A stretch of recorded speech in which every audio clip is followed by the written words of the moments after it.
میں اور میری بیوی سونار کی دکان پر گئے سونے کی انگوٹھی خریدنے کے لیے۔ کچھ انگوٹھیاں دیکھنے کے بعد میری بیوی کو ایک انگوٹھی پسند آ گئی۔ قیمت ادا کر کے جیسے ہی میں باہر نکلنے کے لیے مڑا تو ایک شخص سامنے کھڑا تھا جو کہ مجھے جانتا تھا، لیکن میں ان کو بھول چکا تھا۔ بس اتنا یاد تھا کہ ماضی میں کبھی ان سے ملاقات ہوئی تھی۔ یہ صاحب بڑی گرم جوشی سے میرے گلے ملے اور سوالیہ نظروں سے پوچھنے لگے، بیٹا جی لگتا ہے آپ مجھے پہچاننے کی کوشش کر رہے ہیں۔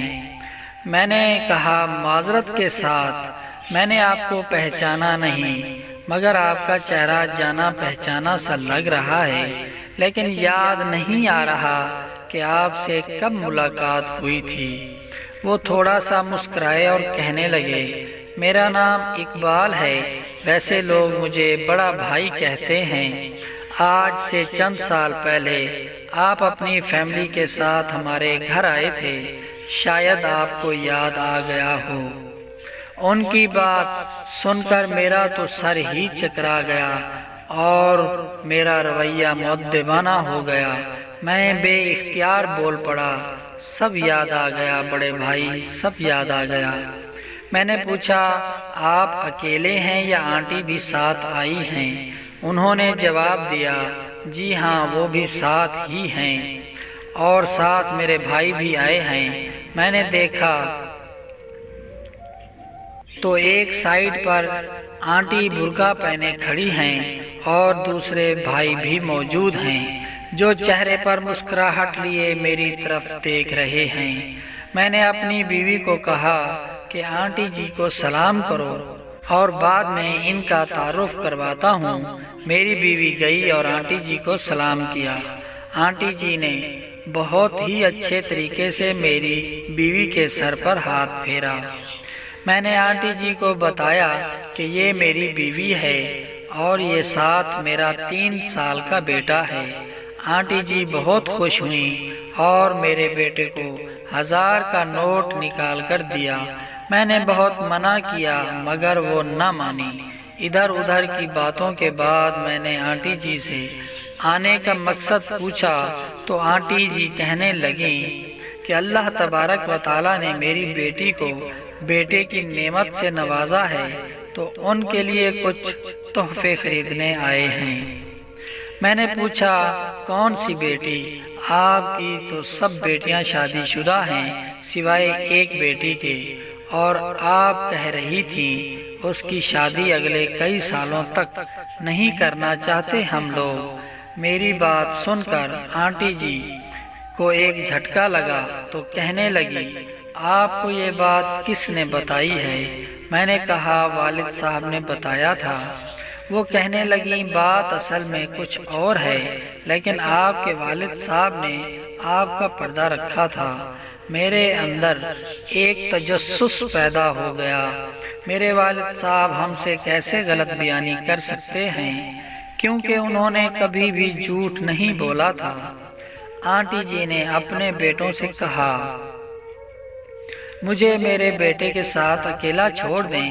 میں نے بھی اپنی بیوی سے کہا کہ بچوں کو کچھ کھلاؤ پلاؤ، وہ بھی سائیڈ پر چلی گئیں۔ آنٹی جی کہنے لگیں، جس دن تم اور تمہارے اہل خانہ ہمارے گھر ہماری بیٹی کا رشتہ لینے آئے تھے، میں نے اسی دن تمہارے رشتے سے انکار کر دیا تھا، جو کہ تمہارے والدین نے شاید تمہیں نہیں بتایا۔